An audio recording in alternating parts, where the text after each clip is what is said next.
Сәлеметсіңдер ме оқушылар? Қазір бізде әдебиетті оқу. Бүгінгі біздің тақырыбымыз «Біз қиялдай аламыз». Бүгінгі сабақты жүргізетін мен Құттымұратова Балзия. Бүгінгі біздің сабағымызды жылы жүрек әдісі арқылы бастаймыз. Мен қазір сендерге мына қолымдағы жүректі бүгінгі сабаққа байланысты тілек тілеп беремін.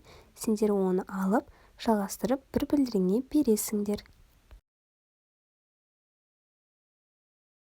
Жарайсыңдар оқушылар. Ал қазір өткен сабақта жедел сұрақ әдісі арқылы есімізге түсірейік. Өткен сабақта қандай тақырыппен таныстық? Мақсұт Неталиев деген кім? Жаратылыс жұмбағы не туралы? Пейзаж дегеніміз не? Білмеген сұрақтарың жауабын қайдан алуға болады? Тамаша, жарайсыңдар, есімізде сақтапсыңдар. Оқушылар, бүгінгі біздің жаңа тақырыбымыз «Біз қиялдай аламыз» деп аталады. Тақырыбымызға қарап, бүгінгі сабақтың не жайында екенін болжап көрейікші? Жарайсыңдар, яғни бүгінгі сабақта қиялымызға ерік беріп, түрлі қызықты тапсырмалар орындаймыз. Алғашқы тапсырма 61-ші беттегі бірінші тапсырмаға назар аударыңдар. Суретке мұқият қарайық. Осы тақтадағы сурет бойынша қиял ғажайып әңгіме құрастырып айтып бересіңдер. Тамаша, жарайсыңдар, қиялдарың қандай ұшқыр еді? Балалар, тақтада тұрған кімнің суреті? Бұл ақын кім?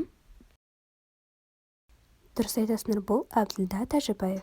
Әбділда Тәжібаев ақын, драматург. Ақмешіт қазіргі Қызылорда қаласында дүниеге келген. Балаларға арналған өлеңдері оқуға жеңіл, қызық.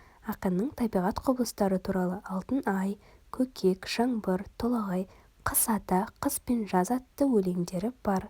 Шығармаларының бірі толағай шығармасымен бүгін қазір танысатын боламыз.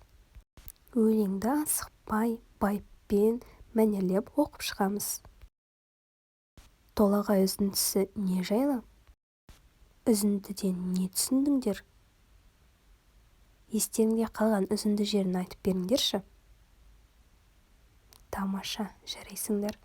Ал енді жұптық тапсырма орындаймыз. Мен сендерге карточка таратып беремін, сондағы тапсырмаларды орындайсыңдар. Тақтаға назар аударыңдар.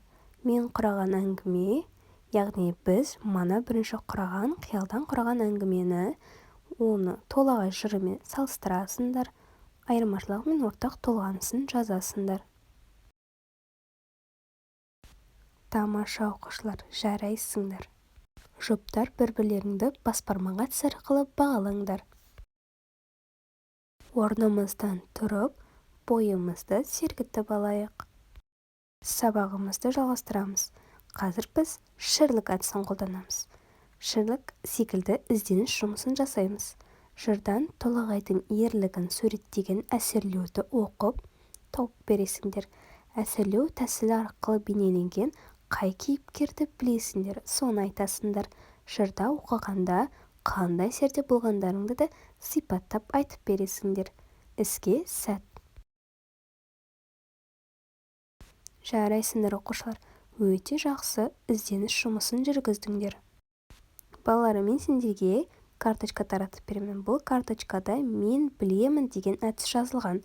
Сендер сол әдісті толықтырасыңдар. Яғни бүгінгі сабақта қандай білім сен үшін тиімді болды, қызықты болды, ал не нәрсе ұнады, ұнамады, соның барлығын осында жазасыңдар.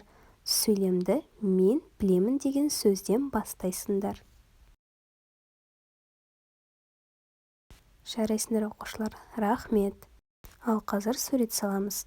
Бүгінгі сабақ сендерге анасы жұлдызшаны ортаңғы деңгейде өтті деп есептесеңдер 3 бұрышты, ал сабақ қызықсыз өтті деп есептесеңдер шеңберді саласыңдар.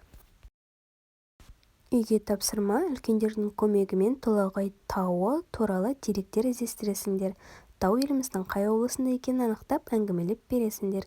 Сабақ үшін рахмет, сабақ аяқталды. Сау болыңдар.